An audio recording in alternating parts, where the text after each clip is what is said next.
Check, check. This is a check to make sure that the sound works real good. Yeah, my name is Oskari Häkkinen, and I'm the head of franchise development at Remedy Entertainment. How did you guys get involved making Alan Wake? What was the sort of impetus like? Well, I mean, first, if I start off by telling you a little bit about the premise of what is Alan Wake. So, Alan Wake he's a best-selling writer. But the guy hasn't managed to write anything in a couple of years, and that's brought a lot of problems in his life with his marriage and with his wife and with his work, and he's getting pressure from his fans and his agents.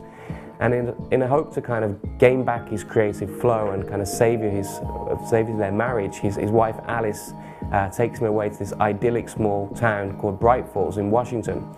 But shortly upon arrival, she goes missing without a trace, and Wake finds himself trapped in this nightmare. Worst of all, his latest work, a thriller novel that he doesn't even remember writing, is now coming true before his very eyes, word for word. We're calling it a psychological action thriller. And what we're trying to do is give the players a heart-pounding thrill ride, and with that we're combining the mind of a psychological thriller with the body of a cinematic action game. And we came up with a concept of utilizing light and darkness throughout the story elements and through the gameplay mechanic. So Wake's enemies, they're covered in these shadows and protected by a dark presence that's possessed them. And as a player, before you can do any damage on them, you need to use a light source of some sort to remove this dark presence, which then makes them vulnerable to conventional weapons. And well, light is more important, in fact, because with a conventional weapon, the enemies can't be damaged at all. They're invulnerable to damage until that dark presence is removed. So the dark presence is protecting them completely. Now, this dark presence is taking over everything in its path, from vehicles to machines, as well as the locals, and turning them violently against Wake. So in Alan Wake, you never know what is going to become your enemy. The environment can turn against you, everything. So it's kind of a poltergeist effect, if you will. This hasn't really been seen before in video games, to kind of utilize the light the way that we are utilizing it. So there's different types of flashlights. There's bigger flashlights, smaller flashlights. So I mean, you have to have an escalation of action. But then we have the flare gun. Now the flare gun is kind of our really cool. It's phenomenal. So the flare gun is basically our version of the rocket launcher, if you like. So the flare gun is because it's a light source as well. It drains the physical damage. Right. So it drains the shadow shield and does the physical damage. So you don't need to separately drain the shadow shield and then shoot with a conventional weapon. Rather, that thing just blows everything away. And there's a lot of cinematic moments in Alan Wake. So these are parameters that are met under the hood. It's the engine that's determining it. But if an enemy's just about to hit you with an axe, for instance, and you manage to dodge at the right time, to give kind of a reward to the player, it activates a cinematic dodge and slows the game down, so you can see the axe just missing your head. And that makes the hair stand up on the back of your neck and really get you into the moment. It's been a 5-year process to get to where we are now. We're coming out on May 18th. I mean, one of the reasons why this took so long to make was that we came up with a concept of the light and darkness, and we knew that we wanted to utilize it in the story deeply. We had a kind of story angle of how we're going to utilize it, but we also had this gameplay mechanic, and we just thought this is it. This is where we need to go.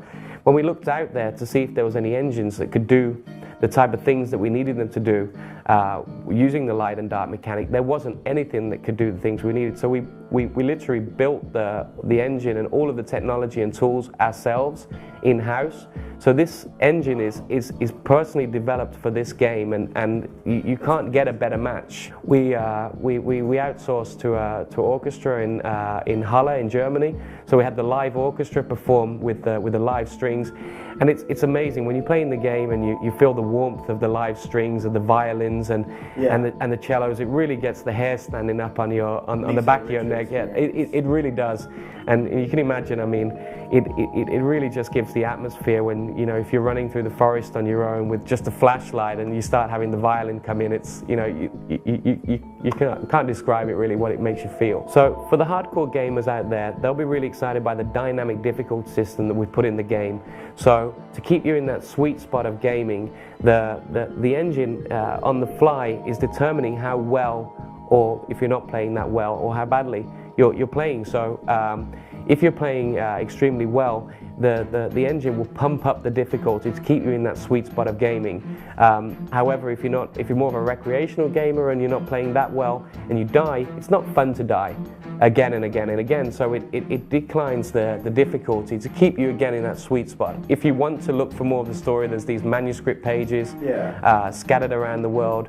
There's over 100 of them, and these are exploration content that is optional to the player. The majority of the story is optional. Everyone will get the skeleton, of course, but if you choose to interact with these TVs and the manuscript pages, they're there for you to do so. Funny thing about the manuscript pages is when you read them, you know that they're going to come true. You just don't know where, when, or how. Alan Wake's going to be out on May 18th in the US, May 14th in Europe. We're really pleased with where it is right now, and you know, we wouldn't release it until we're completely happy, and finally we are happy. We feel that this is our masterpiece.